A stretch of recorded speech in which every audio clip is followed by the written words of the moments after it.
BGMGG. Hoje é a última aula, certo? Sim. A prova. Você prepara alguma dúvida? A prova é escrita, tem questão de múltipla escolha e questão discursiva. A gente faz em 1h30, 2 horas, que fica aí para fazer prova. Não. Só essa dica para quem está 2 horas. Uma hora só, Gente, 1 hora de prova vai ser uma moleza. Quantas questões? Essas dicas são boas, não estão, chefe? Essas dicas foi daí? Ótimo. Mas não é uma aula, você quer dar uma você sabe de que dá para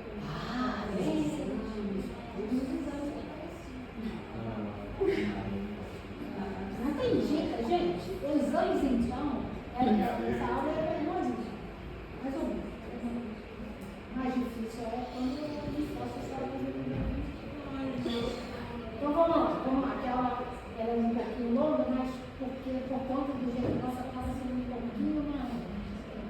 Então vamos lá. Hoje nós vamos conversar sobre diagnóstico e alergia. Então, quais seriam as indicações de vocês indicar um exame na alergia? Primeiro, como qualquer um, confirmar o diagnóstico clínico. Diferenciar patologias alérgicas de outras patologias. Descobrir novos alérgenos não suspeitados anteriormente. Orienta o tratamento. Isso aqui é importante, isso aqui eu botei aqui. Teste cutâneo isolado não é diagnóstico. Tem que correlacionar com a história clínica, que é o que a gente chama de relevância clínica. Então, não importa se você tem um teste positivo para níquel, mas o paciente tem uma rinite, não tem nada com outro. Ou então, o paciente tem um teste de contato para rinite, ou um teste de contato para um teste de rinite, IgE positivo e tudo mais, mas o paciente não tem sintoma nenhum. Ou o teste de anemia hepática, alergia positiva para tomate. Aí o paciente come tomate, mas não tem problema nenhum. Então, isso é relevância clínica. A gente chama de relevância clínica assim. O paciente tem um eczema na orelha, faz um teste de contato e dá níquel positivo. Isso é relevância. O paciente tem dermatite atópica e rinite, faz um prick test ou IgE específico. Deu positivo ao ácaro? Isso é relevância clínica. Então, isso é fundamental.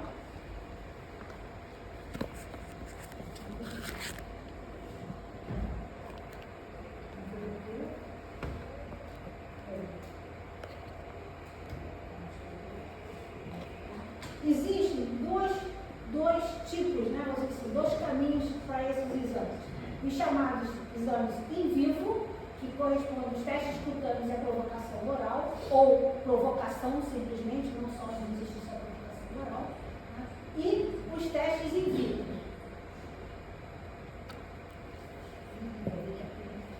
Quer que eu passe? Não, a gente pode mudar aqui. Se essas pilhas aqui. Essa vergonha. Será que tem duas? Eu já sabia.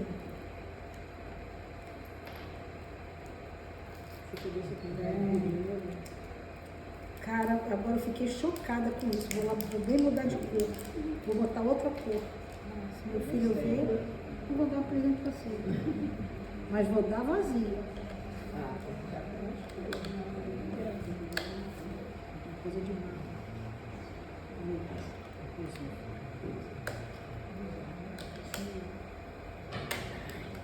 Não tá nada, tá cheio de pendrive. Já tá nada, tá cheio de pendrive. Beleza.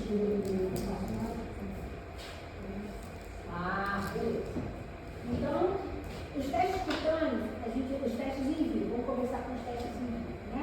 Os testes cutâneos.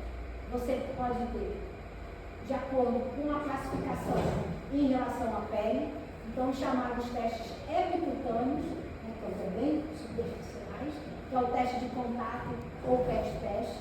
Ele avalia a hipersensibilidade tardia. O teste percutâneo, que passa, né, pela pele, que é o teste de puntura ou chamado prick test, que é aquele que a gente avalia a hipersensibilidade imediata. E o teste intracutâneo, que é o teste intradérmico, ele avalia tanto a hipersensibilidade imediata quanto a hipersensibilidade tardia.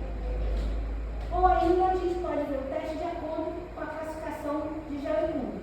Então, aquele teste em que você quer avaliar uma hipersensibilidade do tipo 1, que é uma hipersensibilidade imediata, é o teste de leitura imediata. Então, pode ser tanto de cultura quanto de caderno. O teste do tipo 3, você, mediado por número complexo, com leitura de 4 a 8 horas ou uma leitura tardia. Esse a gente avalia de forma em caderno. E o teste de reação do tipo 4, reação celular, esse é uma resposta tardia, nós podemos ver via pelo encadérnico ou pelo teste de contato.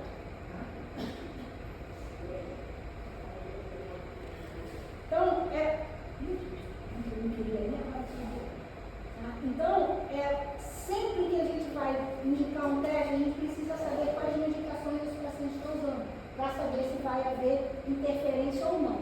Então, as reações imediatas, basicamente, são os antihistamínicos e os chamados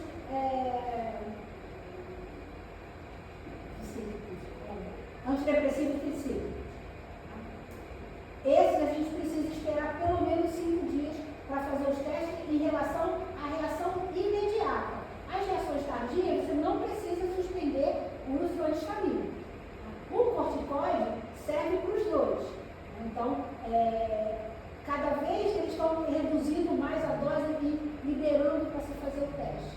Aqui a gente tem como uma regra, o paciente tem que suspender o corticoide oral pelo menos 15 dias para fazer o teste de contato, para que não haja nenhuma interferência. Tá? Corticoide oral. Corticoide tópico fora do bolso, onde você vai colocar o teste, esse você pode usar sem problema. Os beta-adrenérgicos, assim como os chamados os antidepressivos, basicamente os beta-adrenérgicos, é sempre uma dúvida. Se você for na literatura, uns mandam suspender, outros não. Por quê? Porque eles consideram que se você fizer uma medicação, um bloqueador beta-adrenérgico, esse paciente já tem os sítios adrenérgicos ocupados. E se você tiver uma crise de anafilaxia, por exemplo, está tudo ocupado, você vai fazer adrenalina e não vai funcionar. Então, seria uma redução na resposta. Mas cada vez mais se suspende um pouco dias, 2, 3 dias, e pode fazer quando é um teste que pode evoluir para uma anafilaxia. O teste de imunantes, o prick teste, e não tem indicação de suspensão. Tá? Então não precisa suspender.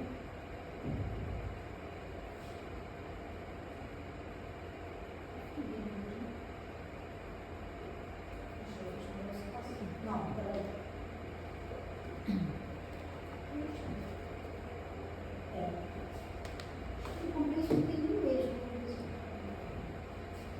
Fui eu.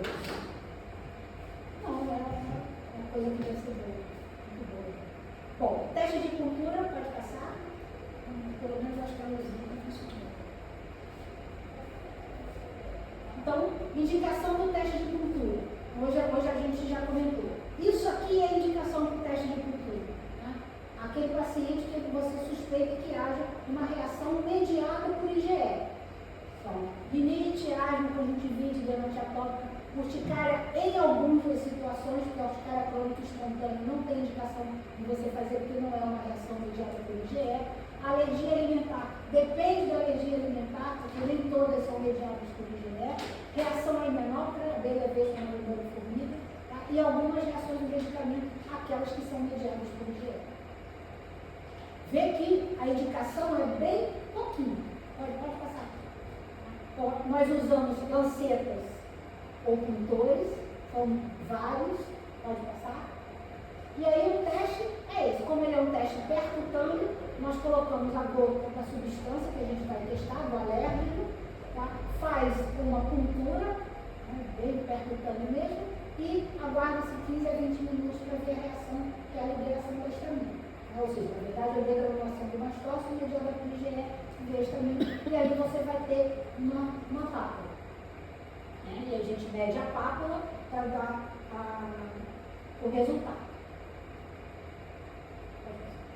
Esse resultado ele pode ser dado em cruzes, que a gente tem usado um pouco, e agora, pode passar, a gente usa a leitura em livros. A gente mede a pápula, né, e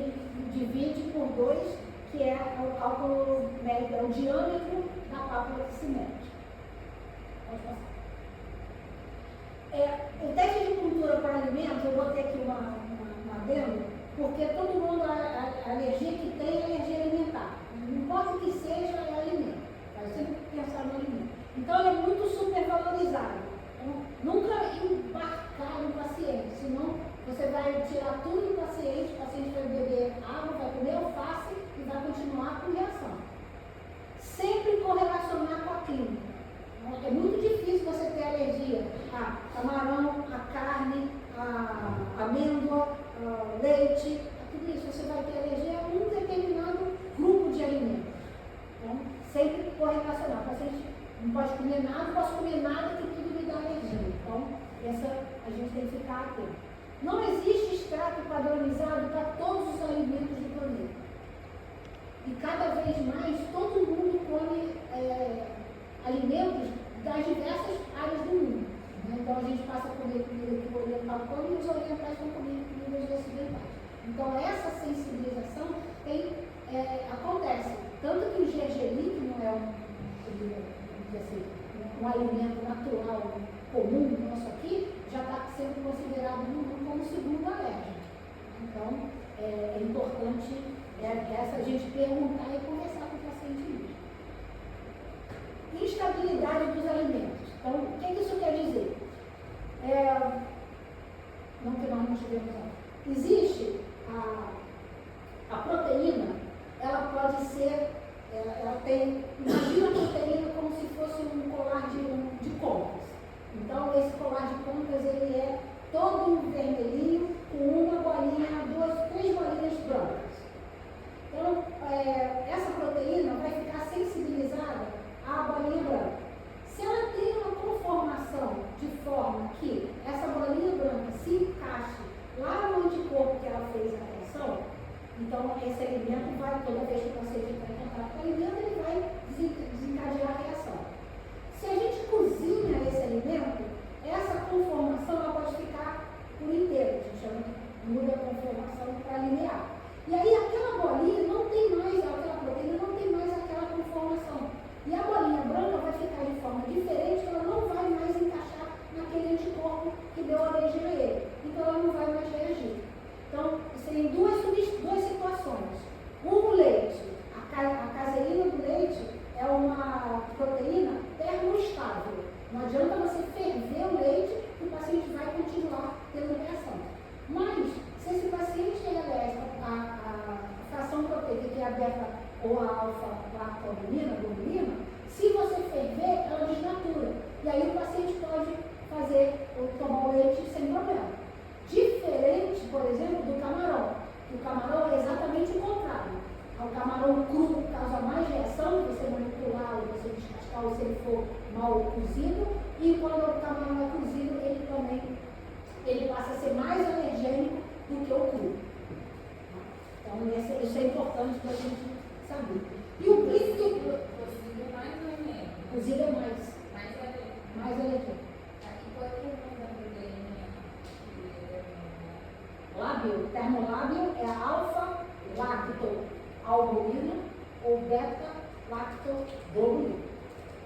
A caseína está.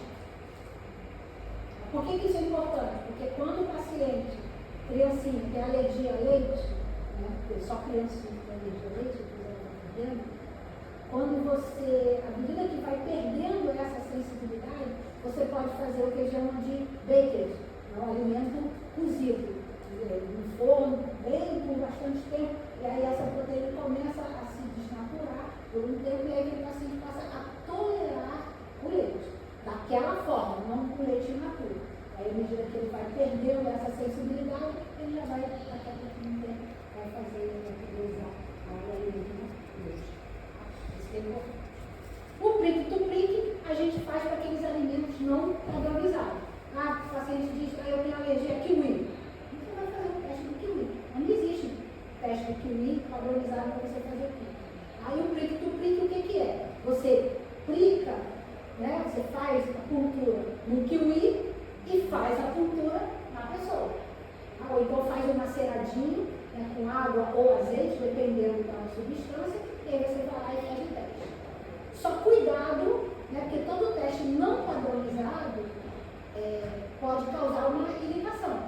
Então, o correto, o ideal é que você, quando fizer o prick, que você teste em outra pessoa, para você ver. Se essa outra pessoa reagir também, não tem história, não tem nada, é porque aquele teste está irritado, está irritativo. Então, não conta. E você vai ter que diminuir mais, vai arrumar uma outra maneira para você identificar essa reação. Quando o prick está tudo certo, alguém tem alguma dúvida? Sigamos. Então, vamos falar do teste intradérmico, pode passar. Então, a indicação do teste intradérmico, primeira, vamos dizer assim, é a memória imunológica, ou seja, aquele paciente você vai identificar se esse paciente já teve um contato prévio a uma determinada substância, a um determinado alérgeno. Isso pode ser com antígenos comuns, que aí você vai investigar se esse paciente tem uma funcionalidade dessa memória, fungos e bactérias, ou medicamento, se esse paciente faz uma resposta mais tardia ou uma resposta imediata a algum medicamento. Aqueles medicamentos que têm IgE. Ou determinar a incapacidade, uma alergia de resposta de memória. Então, quem já passou por uma alergia, já sabe que a gente faz para a gente identificar se esse paciente teria alguma alteração em relação à sua defesa que não reagindo, então esse paciente teria uma alergia. Então, ele é incapaz dessa resposta de memória. Pode passar. Existem 3 tipos de reação que a gente pode avaliar pelo teste intradérmico. A tipo 1, então você faz o teste, né? Coloca a substância de forma intradérmica, mas faz a leitura de 15 a 20 minutos. Geralmente esse teste era feito, agora atualmente não é mais feito com tanta frequência. Quando você tinha um teste de cultura negativa, que você queria como que turbinar o teste. O paciente não dava positivo no prick, mas poderia dar no intradérmico porque tem uma vascularização maior, teve uma condição de apresentar uma resposta mais evidente. Só que antigamente se dava muito risco de anafilaxia, que era mais direcionado. Então, hoje em dia, nem isso não é feito. E no tipo 3, se você vai fazer uma leitura tardia com 48 anos, você vai fazer a avaliação da imunidade celular, de IgG presente, né, que é mediada por IgG, ou o tipo 4, que é a reação mediada por célula, numa leitura tardia. Isso aqui tem sido feito como não uma opção, mas também para medicamento. O teste de contato com o medicamento é um teste que não tem muita padronização, porque não é muita gente que faz. Primeiro porque são reações tipo celular, que não são as mais comuns. E aí agora tem sido feito o teste intradérmico também para essas reações mais tardias, mas aí o tipo de reação é bem maior. Porque tem muito, para teste intradérmico, tem a medicação bastante padronizada. Mais medicações padronizadas do teste intradérmico. Pode passar. Então, esse é o teste intradérmico, vocês já viram, né? A gente coloca a agulha, né, a 45 graus, o bisel para cima, para poder ficar bem intradérmico. Pode passar. E aí, a gente faz a leitura de 48 a 72 horas, ou 7 dias, no caso de alguns medicamentos.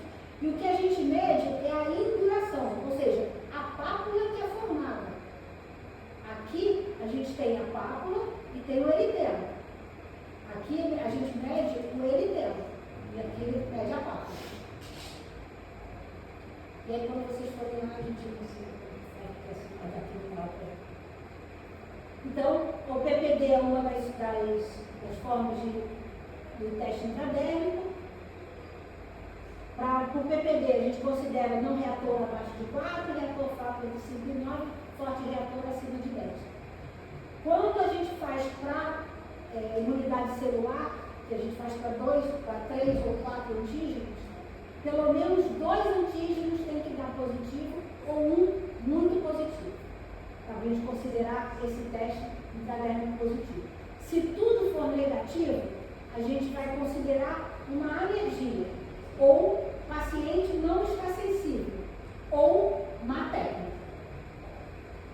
Então, às vezes, esse teste é colocado subcutâneo e aí a gente não consegue avaliar essa reação. Então, nada deu positivo, então vamos ver o que realmente está acontecendo. Pode passar. Intradérmico também sem problema. Teste de contato. Pode passar. Então, a indicação do teste de contato. Dermatites persistentes ou recalcitrantes, dermatite ocupacional sempre, eczema de pálpebra, mãos e pés sempre, paciente com dermatite atópica que piora ou mantém áreas positivas sugestivas de teste de contato. Então, aquele paciente que está bem da dermatite atópica, mas mantém o eczema de pálpebra, mantém o eczema de mão, mas o corpo está todo líquido, maravilhoso, mas essas áreas mantém positivas.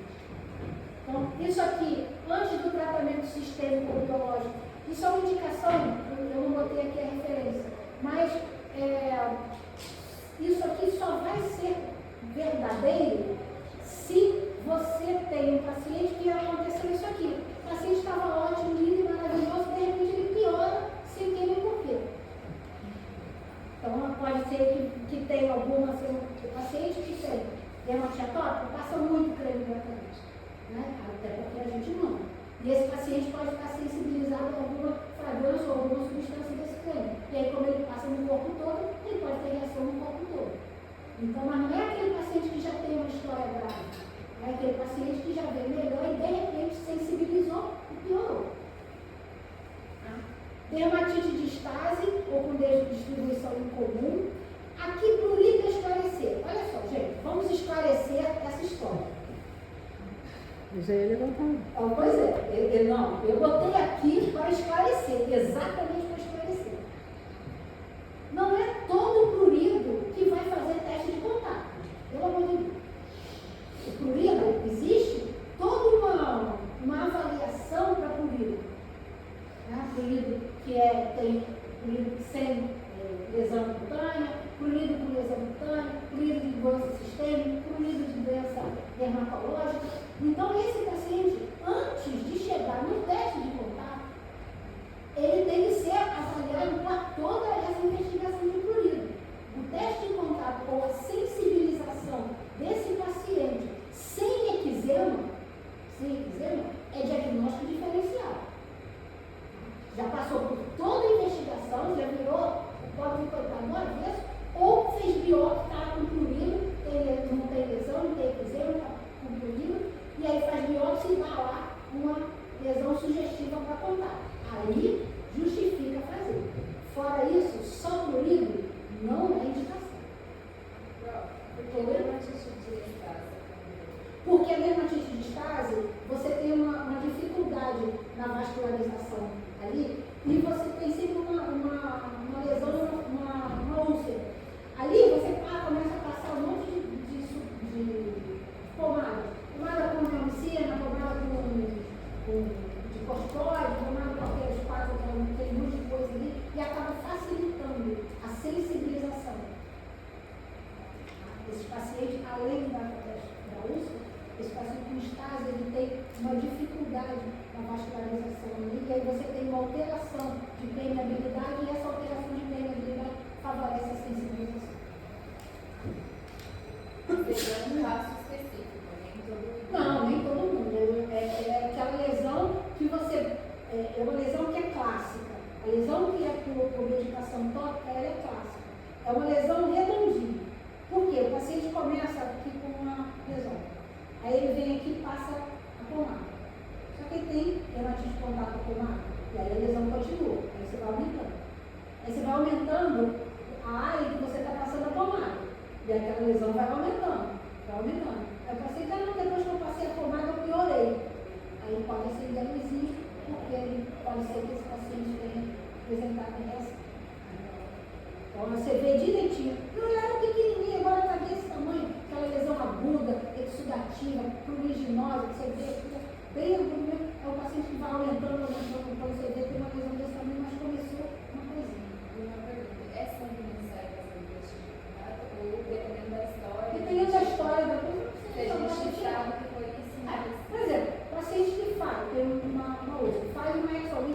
plano de progênito, já vai saber que é neomicina. A gente sabe que a neomicina é tudo. Tira a neomicina da vida da pessoa, se precisar de algum antibiótico, você mudar para a classe.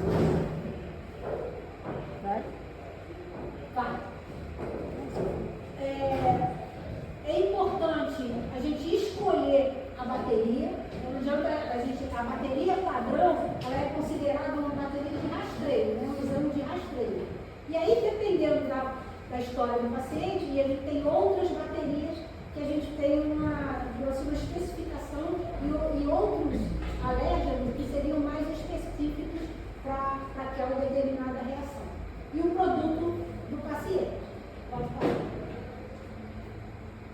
Material próprio, cada vez mais tem se incentivado a avaliação do material próprio, mas muito cuidado. É um paciente que chega e assim, não, eu tenho alergia no meu trabalho, no meu trabalho eu uso isso aqui. Então vamos testar. O que é isso aqui? Testar, o que isso quer dizer? Quer dizer que você vai colocar numa câmara, né, um contensor, vai botar nas costas do paciente, vai fechar e vai deixar aquilo ali 48 horas. Então, alisante, produtos de fábricas industriais, então muito cuidado com o que vai testar. Existem os chamados produtos Livon, que são aqueles sem chá, creme de cabelo, creme hidratante. Esse a gente pode testar direto. A gente coloca no contensor, coloca no paciente e testa como um teste de contato comum. Existe o teste rinse-off, que é o com enxágue. Shampoo, sabão, esse você, pasta de dente, esse você pode diluir até 10% em água e fechar, e fazer o teste fechado. Material sólido, que é tecido, sapato, você pode também tirar um pedacinho do tecido, umedece, cola nas costas e faz o teste comum.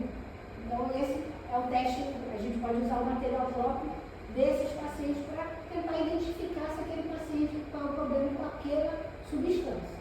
Porque da mesma forma que o teste de cultura, não existe teste padronizado para todos as substâncias. Pode passar. E ficou ruim. Esse é um quadro que interfere, de medicações que interferem no teste de contato. Então, paciente com corticoide tópico de alta potência no local da aplicação, não é feito o teste. Tem que esperar 5 a 7 dias para fazer. Se o corticoide é feito em outro local e não no local do teste, está liberado fazer. Inibidor de calcineurina no local de aplicação do teste também não deve ser feito. Esperar 5 a 7 dias, se está usando em outro local, pode fazer. Câmara de bronzeamento, exposição ao sol, não fazer. Esperar 4 semanas antes, 4 semanas depois. Lembrar que o ultravioleta, ele é imunossupressor. Corticoide oral, não fazer. Suspender 2 semanas antes. Aqui eu coloquei a dose porque mais uma vez, algumas referências dizem que você pode usar, se você está usando uma dose baixa, por um curto espaço de tempo, que daria uma reação fraca, mas aí vai ficar sempre a dúvida se é o corticoide que está inibindo ou se realmente o paciente não é sensibilizado. Então a gente prefere não fazer. O metotexato, o paciente usando o metotexato pode fazer o teste de contato, ele não interfere, mantém a sua dose semanal sem problema. Os imunossupressores, ciclosporina, azathioprina, micofenolato de mifetil, atenção. Então, esse pode interferir no teste. Então, sempre usar a menor dose possível para controlar aquele paciente para que possa fazer a dose. E sempre acompanhar e ponderar o resultado. Anti-TNF, anti-L17 e L22 e dupilumab, ou seja, os biológicos, podem ser feitos, o teste de contato pode ser feito em vigência dessa medicação, mas dá preferência para fazer o teste antes da próxima dose, ou seja, o mais distante possível da medicação. E o antistamínico oral não interfere no teste de contato, então ele pode ser feito sem problema. Pode passar. Não.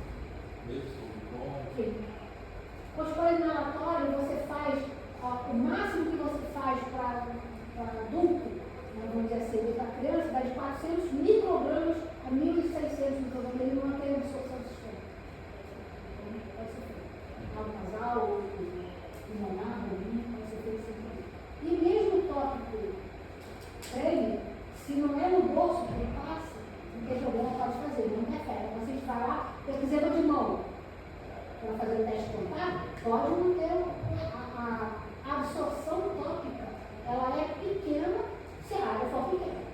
Ah, não, está usando o corpo todo, isso não. A forma de leitura é negativo, a pele é normal. Duvidoso, você só tem um discreto eritema. Positivo fraco, você tem um eritema, edema e pápulas esparçadas. O positivo forte, você tem eritema, edema, pápulas e algumas vesículas. E o muito forte, vesículas confluentes formando duas. Pode passar.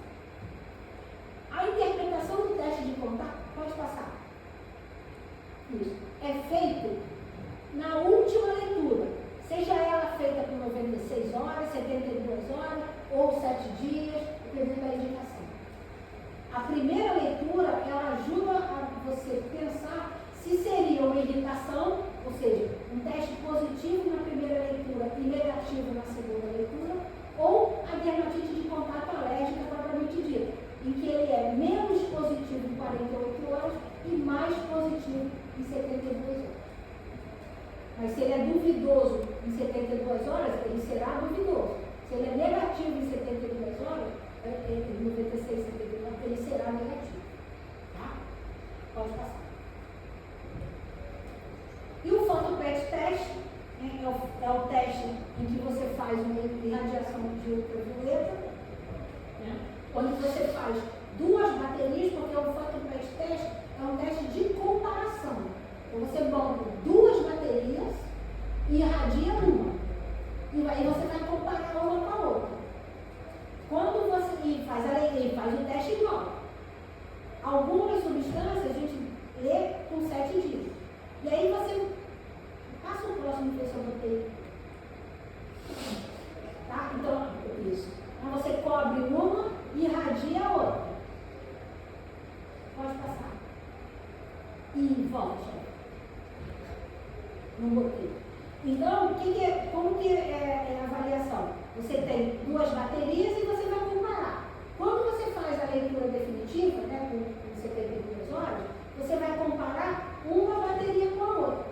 Se você tem um teste positivo só na área que você irradia e negativo na área que você não irradia, esse fototeste é positivo.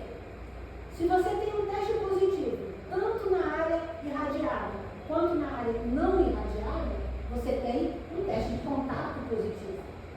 Se não tem nada, é um teste negativo. Agora sim, vamos passar. Mas as carinhas do teste, elas geralmente são opacas. Você tira. Porque aqui a foto foi só para as duas. Tá? Volta lá, Sérgio. Vou ver se aqui, ó. Aqui não dá para ver. Tá? Não, aqui eu botei os dois. Você tira tudo e irradia. Na primeira leitura. Na primeira leitura. Você tira, lê, e aí você faz, aí você irradia. E a outra não, porque deixa fechadinho. Ali na terceira dá pra ver que tá sendo. Dá pra ver que tá sendo. Dá pra ver que tá sendo. Quem é Essa que é uma fantasiada ali? Divina, a chefe. Claro. Essas coisas bota a chefe, não bota, gente. Mas fiquei bem na foto. Volta anterior. Outros testes de contato. É o teste aberto, é aquela substância que você acha que vai ser irritante. Então, você não vai fechar aquela substância e deixar fechada 48 horas. São produtos irritantes, produtos de limpeza, tinta, aqui é tinta de cabelo, que é feito em teste aberto. Então, o teste, a tinta, é igual o teste que a gente faz, teste de mesh. Você coloca o teste, espera 30, 40 minutos, lava o teste, tira aquela substância e faz as leituras de 48, 72 horas normalmente. Mas numa área pequena, porque eu botei uma área enorme. Mas eram duas tinturas. Não adiantou nada, tudo positivo. Pode passar. Ou o teste de uso provocativo, ou chamado HOLT. É aquele teste que você vai simular o uso do paciente. Um paciente usa aquele creme, eu uso o creme 3 vezes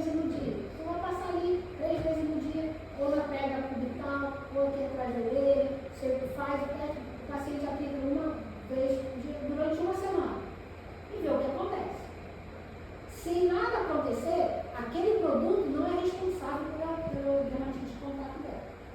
Achado. Se o teste for positivo, em qualquer área, começou a irritar, começou a ficar vermelho, então essa substância, esse produto, ele é responsável. Mas você não tem como separar as substâncias. A maneira que tem para separar é se você testar 2 ou 3 produtos, 2 deram positivos e um não deu, e você comparar o que um tem e o que o outro não tem. Porque não tem substância padronizada, todas as substâncias não têm padronizada. Aí o paciente pode ser sensível a outra substância. Então, a reação positiva confirma a dermatite de contato com substâncias presentes num produto testado. Você não tem como identificar. Pode passar. E aqui o teste, hoje nós fizemos, é o teste do látex, é o teste de contato, que você faz uma leitura imediata inicialmente, porque você vai fazer uma avaliação da urticária de contato, que é uma reação imediata do IgE.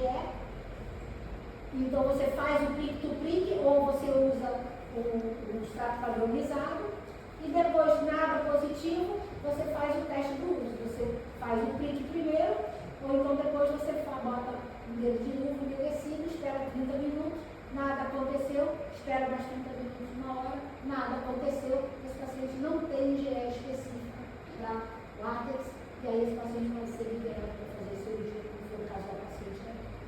Pode passar. E os testes de provocação nos casos de urticária induzida. Pode passar, chefe, indicar. Dermografismo, que a gente usa o teste, pode passar. O teste do gelo, pode passar. O teste VARI, que é o teste para avaliação de urticária de pressão tardia. Então a gente faz uma bolinha, um local de pressão, deixa o paciente lá 10 minutinhos com 4 quilos e 6 a 12 horas depois você avalia se apareceu uma pápula ali. Tá? Pode passar? O teste para urticária solar.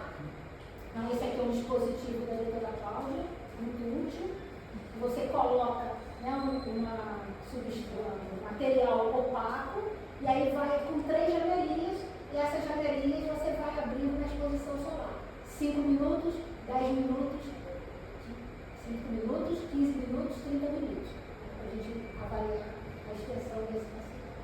Pode passar?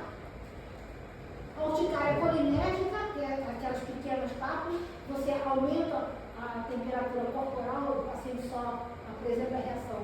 Se aumenta a temperatura corporal, você manda esse paciente fazer exercício até o ponto de sudorese. Então você faz uma esteira, ou então como a gente faz aqui, manda subir dessa escada, sobe dessa escada por esse paciente.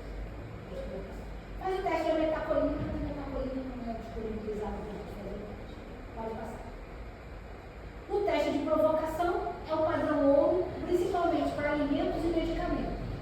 A gente tem sempre que pesar risco-benefício. É aquilo que falou. Eu comi um camarão e fiquei todo embolado. Você precisa de provocação? Eu tomei uma dipirona e fiquei com o olho inchado. Você precisa de provocação?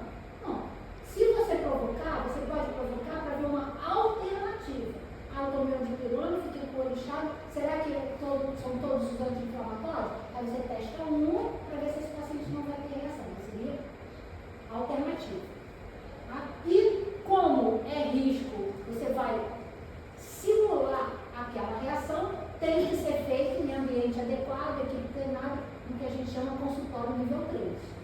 Com distribuidor, com aleroscópio, tudo, né? Para a gente não correr o risco de ter uma reação na própria. Você mesmo provocar e não ter estrutura para segurar aquela reação. Pode passar.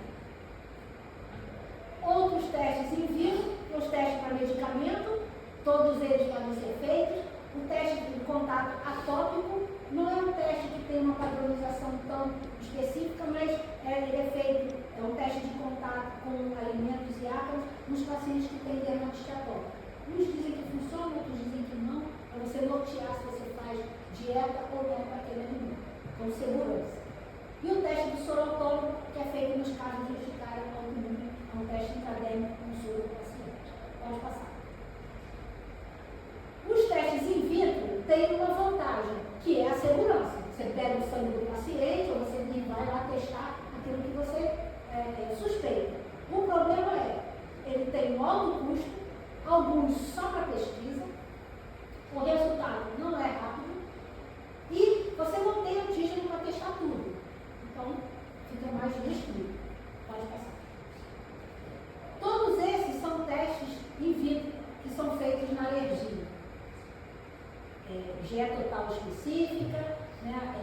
pesquisa de leucotrieno, estamina urinária, triptase sanguínea para anaflaxia, proteínas do eosinófilo, teste de ativação do gasófilo.